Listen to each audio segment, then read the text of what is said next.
কোনো ফ্যাসিস্ট তার দোসর যাতে আজকের এই মহান সংসদে বক্তব্য দিয়ে সংসদকে কলুষিত করতে না পারে। আমরা ফ্যাসিস্ট মুক্ত, আমরা ফ্যাসিবাদের দোসর মুক্ত জাতীয় সংসদ চাই।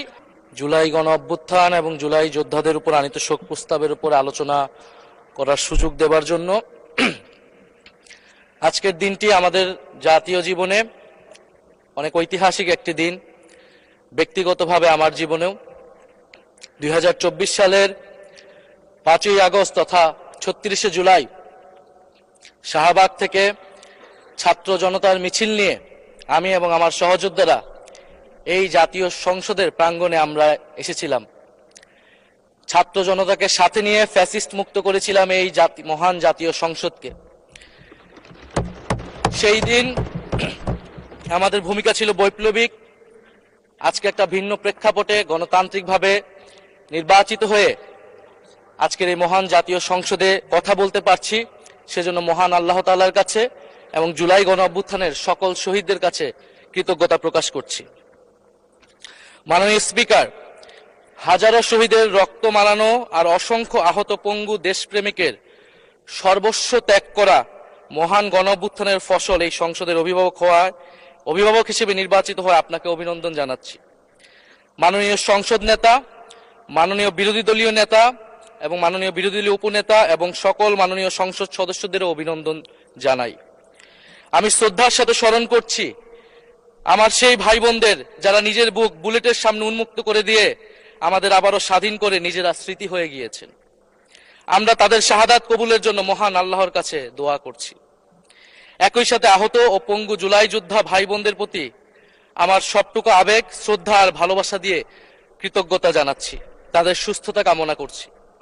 তাদের অমূল্য জীবন, রক্ত আর অপরিসীম ত্যাগের ফলে আমরা আজ সংসদ সদস্য।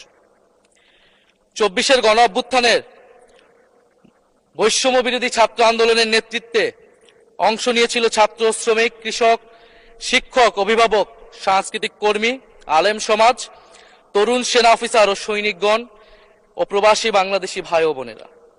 অভ্যুত্থানে গুরুত্বপূর্ণ ভূমিকা রেখেছে আমাদের নারী সমাজ, সামনে থেকে নেতৃত্ব দিয়েছে ও নির্যাতিত হয়েছে। আন্দোলনে প্রাইভেট বিশ্ববিদ্যালয়, মাদ্রাসা ও স্কুল কলেজের ছাত্রছাত্রীদের ভূমিকা ছিল তাৎপর্যপূর্ণ। গণ অভ্যুত্থানে ভ্যানগার্ডের ভূমিকা ছিল ফ্যাসিবাদ বিরোধী রাজনৈতিক দলের নেতাকর্মীরা। স্মরণ করছি ছাত্রদল, ছাত্র শিবির, ছাত্র শক্তি, ছাত্র অধিকার পরিষদ এবং বিভিন্ন ইসলামপন্থী ও বামপন্থী ছাত্র কর্মীদের যারা সাহসিকতার সাথে লড়াই করেছিল বৈষম্য বিরোধী ছাত্র আন্দোলনে। মাননীয় স্পিকার, 24 মানে কেবল 24 না, এর পিছনে রয়েছে বিশাল প্রেক্ষাপট। আমি স্মরণ করছি 47-এর আজাদীর লড়াই, 71-এর মহান মুক্তিযুদ্ধ এবং 24-এর ছাত্র জনতার গণ অভ্যুত্থান এবং সকল জাতীয় শহীদকে। এ সকল ঐতিহাসিক জাতীয় সংগ্রামের ধারাবাহিকতায় আজকের বাংলাদেশ গৌরব নিয়ে দাঁড়িয়ে আছে। স্মরণ করছি পিলখানা হত্যাকাণ্ডের শহীদ, শাপলা হত্যাকাণ্ডের শহীদ, মোদী বিরোধী হত্যাকাণ্ডের শহীদ, ফ্যাসিস্ট আমলে গুম হওয়া ব্যক্তিদের স্মরণ করছি। 18 সালের কোটা সংস্কার আন্দোলন ও নিরাপদ সড়ক আন্দোলনে ছাত্র কিশোরদের অকুতোভয় সাহসকে স্মরণ করছি। স্মরণ করছি আমাদের ভাই শরীফ ওসমান হাদী, যিনি তার সাহসিকতার মাধ্যমে বাংলাদেশকে একটি ইনসাফ ভিত্তিক বাংলাদেশ হিসেবে গড়ে তুলতে চেয়েছিলেন। তিনি আর আমাদের সাথে নাই।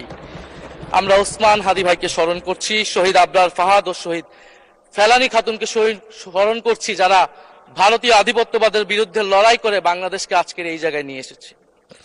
24-এর ছাত্র জনতার গণ অভ্যুত্থানে মাঠের নেতৃত্বের একেবারে সামনে থাকার কারণে আজকের দিনটি আমার জন্য একই সাথে আবেগের, কষ্টের ও আনন্দের।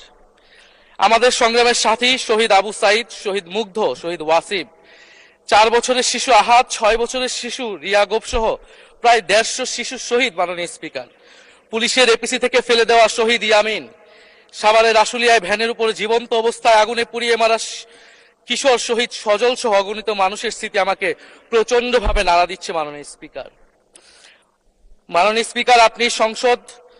আপনি মাননীয় সংসদ নেতা, বিরোধী দলীয় নেতা সহ সংসদের সকল সদস্য এবং আপনার মাধ্যমে দেশবাসীর উদ্দেশ্যে আরো স্মরণ করিয়ে দিতে চাই মাকে উদ্দেশ্য করে লেখা চিঠি 10ম শ্রেণীর ছাত্র শহীদ আনাসের, যিনি বলেছিলেন, একটি প্রতিবন্ধী কিশোর, 7 বছরের বাচ্চা, ল্যাংড়া মানুষ যদি সংগ্রামে নামতে পারে তাহলে আমি কেন বসে থাকবো ঘরে? একদিন তো মরতেই হবে।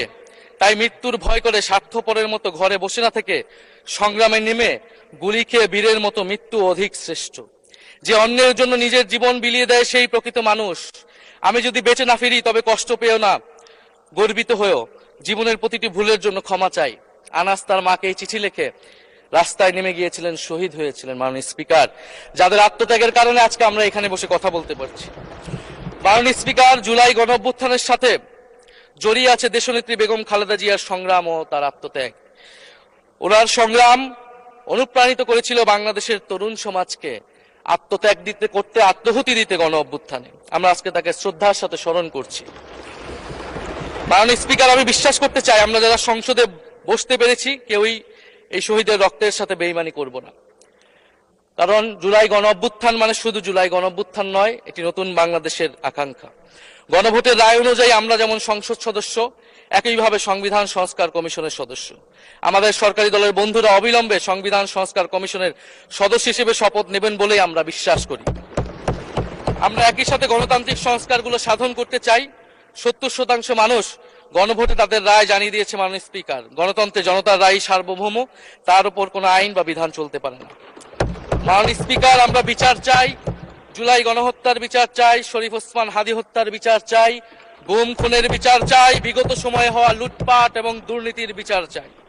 জুলাই মানেই নতুন বন্দোবস্ত, গণতান্ত্রিক অন্তর্ভুক্তিমূলক বৈষম্যহীন দেশ। জুলাই মানে আধিপত্যবাদ মুক্ত, ফ্যাসিস্ট মুক্ত দেশ। জুলাই মানে মানবিক মর্যাদা ও দায় দরদের বাংলাদেশ। মাননীয় স্পিকার, আমি শেষ করবো একটি কথা বলেই।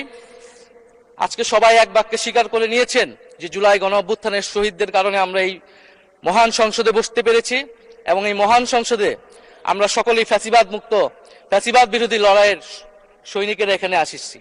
আপনার প্রতি নিবেদন থাকবে কোন ফ্যাসিস্ট তার দোসর যাতে আজকের এই মহান সংসদে বক্তব্য দিয়ে সংসদকে কলুষিত করতে না পারে। আমরা ফ্যাসিস্ট মুক্ত, আমরা ফ্যাসিবাদের দোসর মুক্ত জাতীয় সংসদ চাই। মাননীয় স্পিকার, আপনাকে ধন্যবাদ। ইনকিলাব জিন্দাবাদ। ধন্যবাদ।